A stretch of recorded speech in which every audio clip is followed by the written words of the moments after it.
मेरे प्रिय स्टूडेंट, एक बार फिर से आपका स्वागत है जीनियस फाउंडेशन टेक्निकल इंस्टीट्यूट में।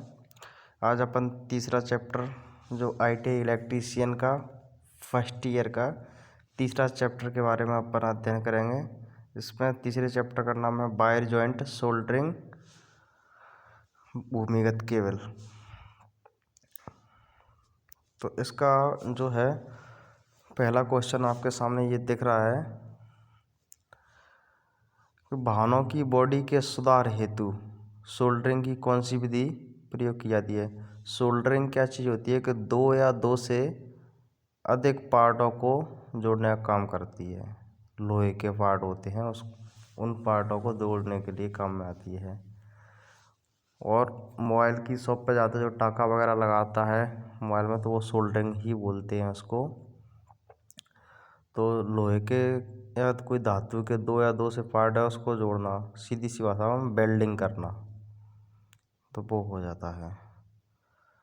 तो वाहनों की बॉडी के सुधार हेतु सोल्डरिंग की कौन सी विधि प्रयोग की जाती है, जे आपको इस क्वेश्चन का आंसर निकालना। तो इस क्वेश्चन का करेक्ट आंसर है बी वाला, ज्वाला के साथ सोल्डरिंग। जी इस तरीके से ज्वाला के साथ सोल्डरिंग जी आपको दिख रही है, जो वेल्डिंग कर रहा है। तो जो वाहनों की बॉडी के सुधार के लिए जी आपको आंसर ध्यान देना है इसका। ठीक, चलते हैं नेक्स्ट क्वेश्चन की तरफ। नेक्स्ट क्वेश्चन में कह रहा है कि तांबे के परमाणु के आबंध चक्र में कितने इलेक्ट्रॉन होते हैं। तांबे के परमाणु के आबंध चक्र में कितने परमाणु होते, कितने इलेक्ट्रॉन होते हैं। आबंध मतलब अंतिम चक्र, तो इसका करेक्ट आंसर हो जाएगा ए। तांबे के परमाणु के आबंध चक्र में एक इलेक्ट्रॉन होता है, एक इलेक्ट्रॉन होता है। यहाँ से अब आपको पूछा जाएगा, नया क्वेश्चन बनेगा, तो इसमें से ये बनेगा कि तांबे का परमाणु क्रमांक कितना होता है। क्वेश्चन क्या बनेगा, तांबे का परमाणु क्रमांक कितना होता है। तो एक क्वेश्चन अलग से एक्स्ट्रा में लिख लेना। तांबे का परमाणु क्रमांक जो होता है वो 29 होता है, ये दिख रहा है 29। ठीक, तांबे को Cu से प्रदर्शित करते हैं। तांबा बोल दो या कॉपर बोल दो, कॉपर और तांबा एक ही बात है। अगर यहाँ पर जो पूछा जाए तो कॉपर के परमाणु के आबंध चक्र में कितने इलेक्ट्रॉन होते हैं, एक। कॉपर का परमाणु क्रमांक 29। और अगर क्वेश्चन यहाँ से और पूछा जाएगा तो इस तरीके से पूछ सकता है कि तांबे के दूसरी कक्षा में कितने इलेक्ट्रॉन होते हैं। तो पहले में तो होते हैं 2 इलेक्ट्रॉन, दूसरे में 8 होते हैं, तीसरे आबंध में 18 होते हैं, चौथे आबंध में 1 होता है। जैसे इस एग्जाम में पूछा है आबंध चक्र मतलब अंतिम में, तो अंतिम में कितना, 1। अगर वो पूछ ले कि तीसरे कक्षा में कितने होते हैं, तो 18 तांबे के में, और तांबे के दूसरे कक्षा में 8 और दूसरी कक्षा में 2। जैसे पहली कक्षा जो है इसको बोलते हैं पहली कक्षा। पहली कक्षा में कितने, 2 इलेक्ट्रॉन। और जो कौन सी, दूसरी कक्षा में 8 दिख रहे होंगे, तीसरी कक्षा में आपको 18 दिख रहे होंगे, ये लास्ट की चौथी कक्षा, इसको आबंध बोलते हैं, इसमें 1 है। तो तांबे के परमाणु के आबंध चक्र में 1 इलेक्ट्रॉन होता है। तांबे का परमाणु क्रमांक कितना होता है, 29। ठीक, यहाँ से नेक्स्ट क्वेश्चन है कि इस लूप टेस्ट से यूजी केबल के किस प्रकार के फॉल्ट का पता लगाया जा सकता है। फॉल्ट का मतलब दोष का। तो इससे शॉर्ट सर्किट फॉल्ट का लघुपरित दोष का पता लगाया। इसका बी करेक्ट आंसर याद कर लेना। नेक्स्ट क्वेश्चन है इसमें कि अंडरग्राउंड केबल में यूजी मतलब होता है अंडरग्राउंड केबल में एक्स के रूप में चिन्हित भाग का नाम क्या है। जो एक्स से दर्शाया गया है इस भाग का नाम क्या है। तो इस भाग का जो नाम है वो वेडिंग है। इस भाग का नाम क्या, यूजी मतलब अंडरग्राउंड केबल। अंडरग्राउंड बोले तो जमीन के अंदर जाने वाली केबल लाइट की, तो उसको क्या बोलते हैं, बेडिंग।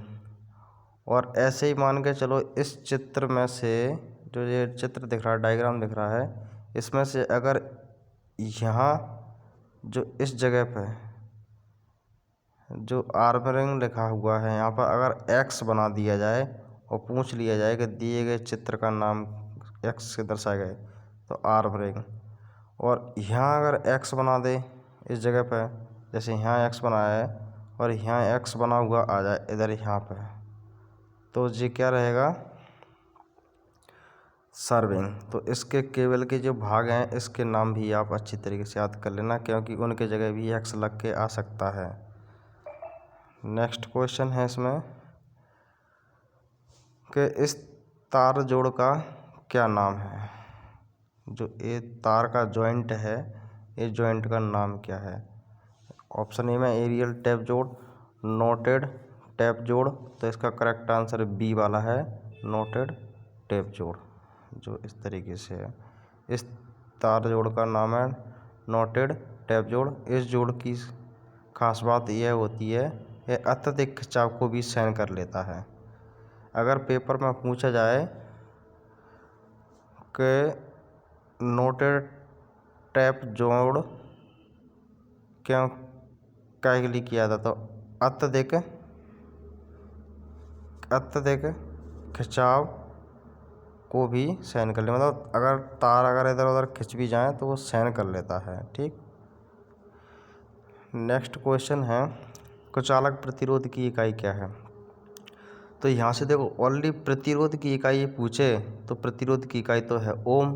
पहला क्वेश्चन तो आपका ये बन गया, इसमें से एक क्वेश्चन तो ये बन गया, प्रतिरोध की इकाई क्या है, ओम। अब वो पूछ रहा है कुचालक प्रतिरोध की इकाई क्या है, तो कुचालक प्रतिरोध की इकाई हो जाएगा आपका ऑप्शन डी, मेगा ओम। ठीक। तो इसका करेक्ट आंसर क्या हो जाएगा, मेगा ओम। ओनली प्रतिरोध की इकाई पूछे, इकाई की जगह मात्रक भी पूछ लिया, प्रतिरोध का मात्रक क्या है, तब भी ओम। मात्रक और इकाई जो शब्द है एक ही बात है। कुचालक प्रतिरोध का मात्रक क्या है, ओम। और कुचालक प्रतिरोध का मात्रक क्या है, ओम। और कुचालक प्रतिरोध का मात्रक मेगा ओम। प्रतिरोध, इकाई और मात्रक एक ही शब्द होता है, तो कुचालक प्रतिरोध का मात्रक मेगा ओम। ठीक, जी है। नेक्स्ट क्वेश्चन जो है कि बिजली की मात्रा के लिए इकाई क्या है, तो इसका करेक्ट आंसर हो जाएगा ए वाला, कूलाम। बिजली की मात्रा, बिजली की मात्रा। अब यहाँ पर इस क्वेश्चन को और इस तरीके से पूछता है पेपर में, तीन तरीके से पूछा, बिजली की मात्रा कह लो या विद्युत आवेश कह लो, विद्युत आवेश कह लो या विद्युत चार्ज कह लो। तीन नाम है इसके, विद्युत आवेश। कौन कौन से हैं तीन नाम, विद्युत आवेश, विद्युत चार्ज, विद्युत मात्रा और बिजली की मात्रा। ये चार नाम से एक ही शब्द का मतलब जे एक ही है, बिजली की मात्रा, विद्युत मात्रा, विद्युत चार्ज और विद्युत आवेश, एक ही वर्ड है ये।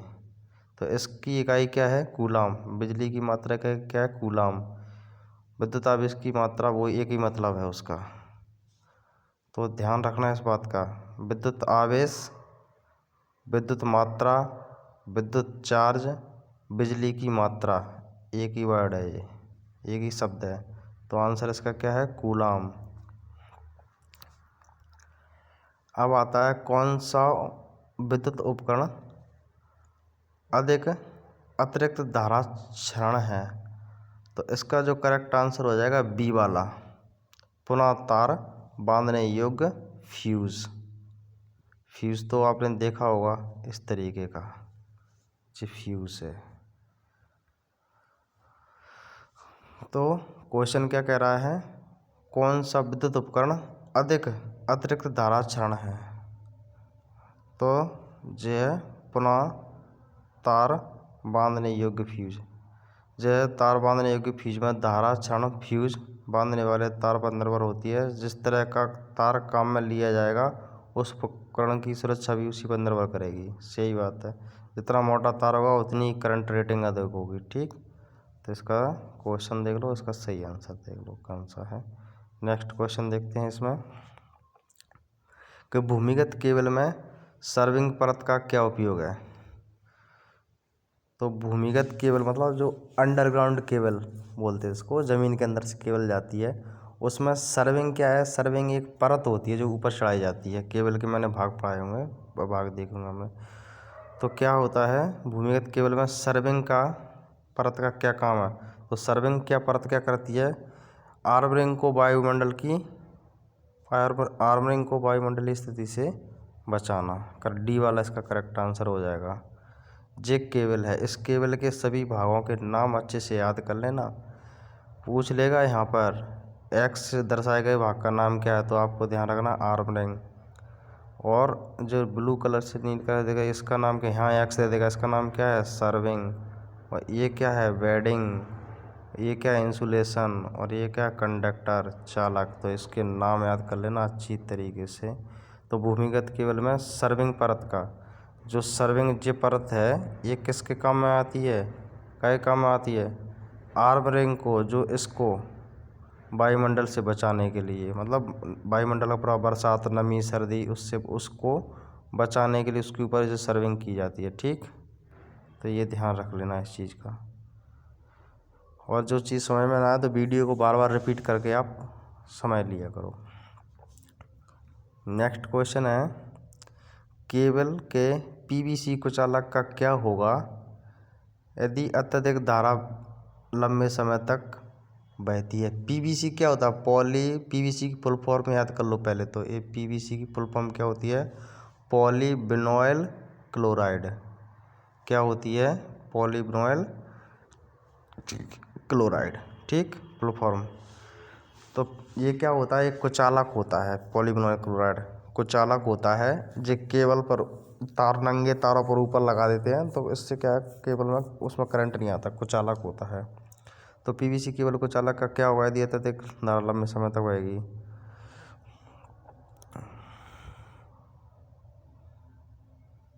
ऑप्शन में दिया है वोल्टेज पाथ बढ़ेगा, वोल्टेज ड्रॉप घटेगा, कुचालक प्रतिरोध बढ़ेगा, कुचालक प्रतिरोध घटेगा। तो इसका करेक्ट आंसर हो जाएगा डी वाला, कुचालक प्रतिरोध घटेगा।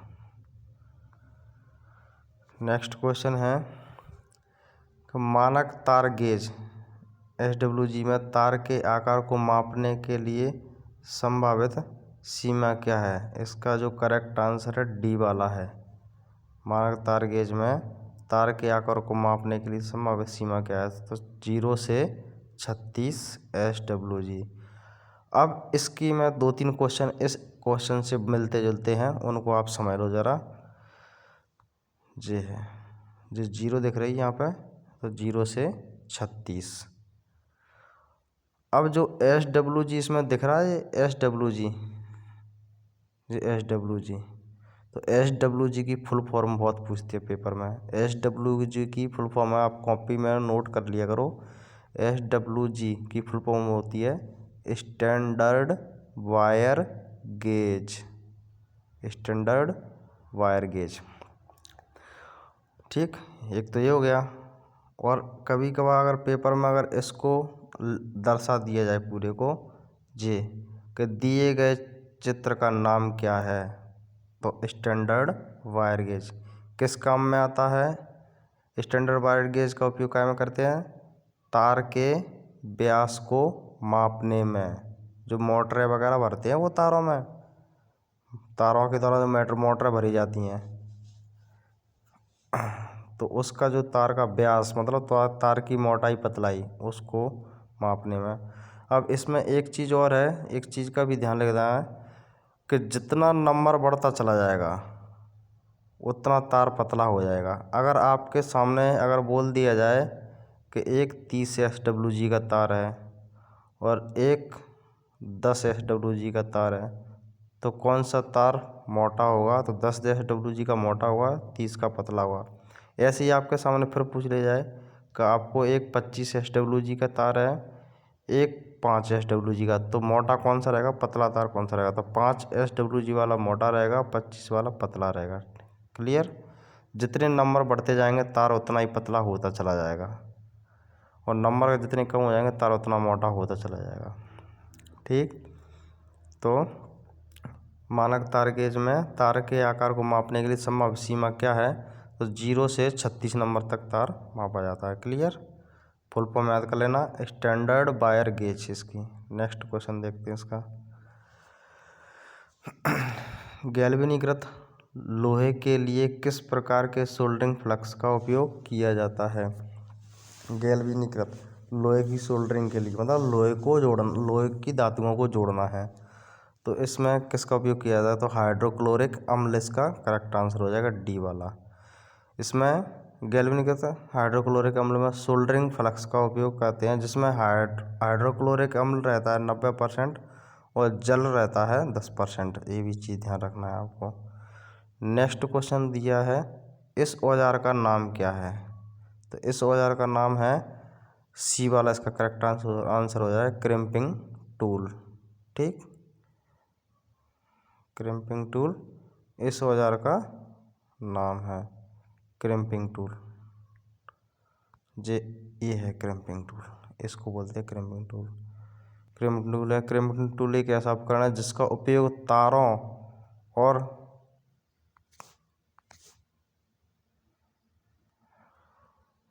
क्रिम्पिंग टूल एक ऐसा उपकरण है जिसका उपयोग तारों और कनेक्टर के बीच ठंडे वेल्ड जोड़ों को बनाने में होता है। इसके द्वारा तारों के सिरों पर लगाई जाती है। ठीक। नेक्स्ट क्वेश्चन इसमें देखते हैं, भूमिगत केबल में कौन सा भाग धात्विक कवच को क्षरण से बचाता है। भूमिगत केबल, वही अंडरग्राउंड केबल की बात चल रही है, तो बेडिंग ये है। देख लेना, इसको अच्छी तरीके से याद कर लेना, वेरी वेरी मोस्ट। इस चीज़ से बहुत एग्जाम पूछते हैं। तो भूमिगत केबल में मतलब ज़मीन के अंदर जो केबल बिछाई जाती हैं, कौन सा भाग धात्विक कवच को क्षरण से बचाता है, तो बेडिंग।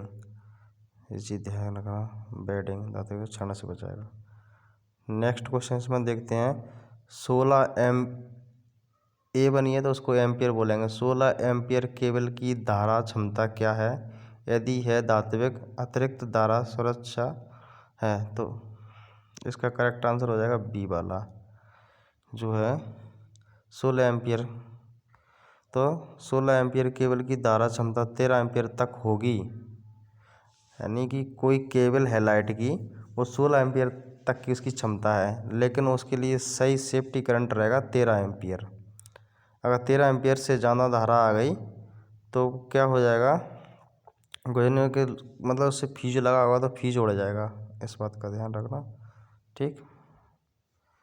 नेक्स्ट क्वेश्चन है, इस जोड़ का नाम क्या है, तो इस जोड़ का जो नाम है वो मेरिड जोड़ है, इसका नाम अच्छे से ध्यान रखना। इस जो जोड़ दिख रहा है इसका नाम क्या है, मेरिड जोड़। ठीक। मेरिड जोड़ बोलते हैं इसको, क्योंकि चालक मेरिड जोड़ जो है आंतरिक मजबूत रहता है, इसको तान दो तो उस पर कोई फर्क नहीं पड़ेगा, इसको ताना तो कोई फर्क नहीं पड़ता है। इस जोड़ का नाम मेरिड है। माइक्रोमीटर का पाठ्यांक क्या है, तो जो माइक्रोमीटर है इसका नाम भी पूछ लेगा पेपर में, दिए गए चित्र का नाम क्या है, तो माइक्रोमीटर। जो इसमें जो पाठ्यांक बता रहा है वो क्या है, ऑप्शन इसका है सी वाला, 4.55 mm। ठीक। नेक्स्ट क्वेश्चन है कि ब्रिटानिया टी जोड़ का क्या उपयोग है, तो इसका करेक्ट आंसर है डी वाला, सरोपरी लाइन से सेवा लाइन जोड़ना।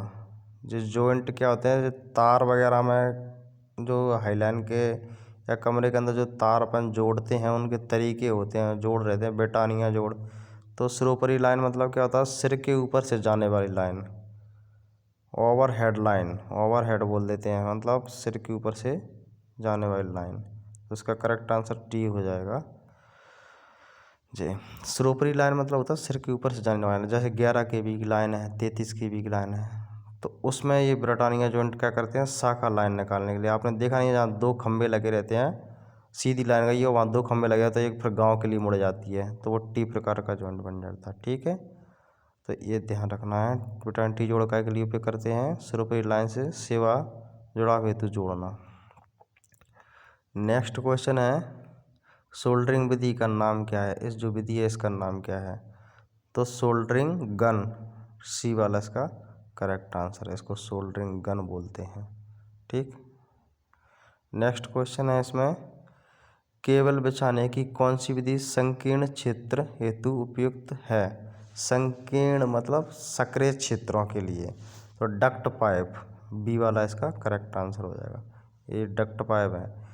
सक्रिय स्थानों में केबल को ले जाने के लिए डक्ट पाइप का उपयोग किया जाता है। ठीक, इस चीज़ का ध्यान रखना है, पूछ लिया जाए पेपर में कि सक्रिय स्थानों में केबल ले जाने के लिए कौन से पाइप का उपयोग किया जाएगा? डक्ट पाइप का। संकीर्ण मतलब सक्रिय क्षेत्रों में। नेक्स्ट क्वेश्चन है इसमें क्या होता है यदि वोल्ट मीटर को अमीटर के साथ अमीटर की तरह जोड़ा जाए? तो वोल्ट मीटर क्या करता है? वोल्टेज को मापता है। एक बात को यहाँ पर ध्यान रखना, अगर पेपर में पूछ लिया जाए कि वोल्टेज को किसके द्वारा मापा जाता है? वोल्ट मीटर के द्वारा। और अमीटर क्या होता है? अमीटर क्या होता है? अमीटर होता है इसके द्वारा करंट मापा जाता है। पेपर में पूछ लिया है करंट को कौन सी मीटर के द्वारा मापा जाता है? अमीटर। कभी कभार अमीटर की जगह एम्पियर मीटर भी आता है, और एम्पियर मीटर और अमीटर एक ही शब्द है जी। तो वही है, अगर वोल्ट मीटर और अमीटर की तरह जोड़ दिया जाए तो क्या होगा? कम पार्ट हैंक देगा। ए वाला इसका करेक्ट आंसर है जी। है, ये जो दिख रहा है वो वोल्ट मीटर है, ये जो दिख रहा है एम्पियर मीटर है। एक ही साथ में लगा दे सीरीज कनेक्शन में, तो क्या हो जाएगा? कम पार्ट हैंक देगा। एक चीज़ का ध्यान और देना, अच्छे से गौर से बात को समझना। वोल्ट मीटर से जब अपन वोल्टेज मापते हैं तो वोल्ट मीटर को तारों के समांतर क्रम में लगाते हैं, और एम्पियर मीटर से जब अपन करंट मापते हैं तो उसको एम्पियर मीटर को श्रेणी क्रम में लगाते हैं।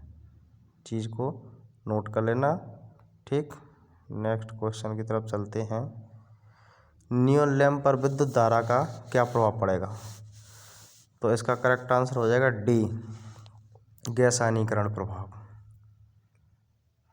नियॉन लैंप पर, नियॉन लैंप क्या होता है? जो होता है नियॉन लैंप, इसमें विद्युत धारा क्या प्रभाव पड़ेगा? तो गैस का आयनीकरण हो जाएगा। ठीक, नेक्स्ट क्वेश्चन में देखते हैं क्या है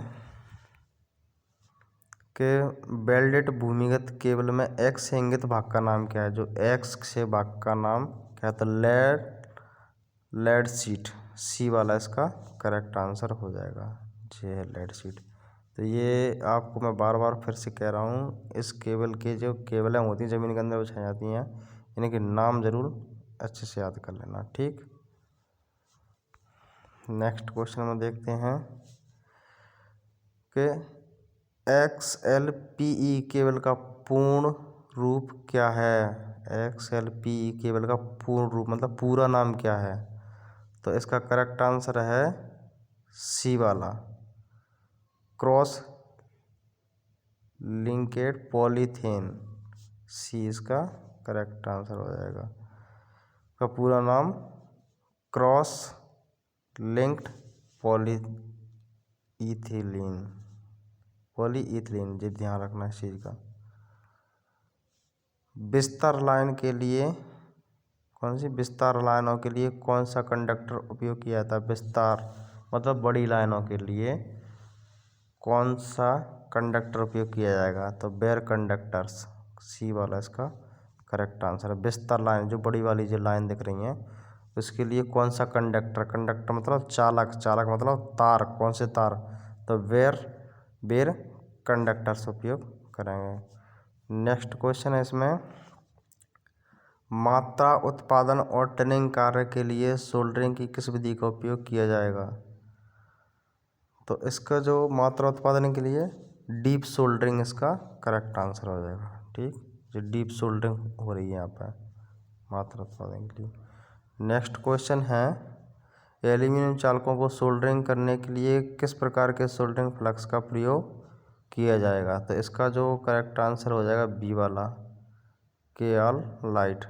एल्यूमीनियम चालकों को सोल्डरिंग करने के लिए एल्यूमिनियम चालकों मतलब एल्यूमिनियम के तार है उनको जोड़ना है, तो उस जोड़ने के लिए के एल लाइट का प्रयोग किया जाएगा। ये आंसर हो जाएगा इसका। नेक्स्ट क्वेश्चन है 32 एम्पियर रेटेड केबल की धारा वहन क्षमता क्या है। मतलब कोई केबल है उसमें से आप 32 एम्पियर करंट निकाल सकते हैं ओनली, यदि है रिवायरेबल फ्यूज द्वारा संरक्षित है। तो 32 एम्पियर की केबल है तो आप उसमें से 26 एम्पियर का ही करंट निकाल पाएंगे। इससे ज़्यादा अगर आप करंट निकालेंगे तो वो उससे जुड़ा हुआ जो फ्यूज जुड़ा हुआ वो फ्यूज उड़ जाएगा। तो सी वाला इसका करेक्ट आंसर हो जाएगा। वही कह रहा है कि 32 एम्पियर रेटेड केवल अधिकतम 32 एम्पियर धारा वहन क्षमता हो सके उपलब्ध विकल्पों में 26 एम्पियर धारा अधिकतम मान है, जिससे है केवल 32 एम्पियर से अधिक धारा वहन क्षमता फ्यूज ब्रेक हो जाएगा, मतलब फ्यूज उड़ जाएगा। ठीक। नेक्स्ट क्वेश्चन है ओवरहेड लाइनों में कंडक्टर की लंबाई बढ़ाने के लिए किस प्रकार के जोड़ का उपयोग किया जाएगा। ओवरहेड मतलब सिर, ओवर मतलब सिर के ऊपर से जाने वाली लाइन, जो 11 kV की 33 kV की लाइन है उसकी बात चल रही है। उसमें कंडक्टर की लंबाई बढ़ाने के लिए मतलब तारों की लंबाई बढ़ाना है अपन 100 200 500 किलोमीटर तक लाइन ले जाना है, तो उसमें जॉइंट करना है, तो कौन सा उपयोग करेंगे। तो उसमें वेस्टर्न डी वाला इसका रहेगा, जी वाला। ओवरहेड लाइनों में मतलब सिरोपरी जो खम्भे की लाइन होती है 11 kV की लंबाई बढ़ाने के लिए वेस्टर्न यूनियन जोड़ का उपयोग करते हैं। ठीक, ये आपका हो गया करेक्ट आंसर।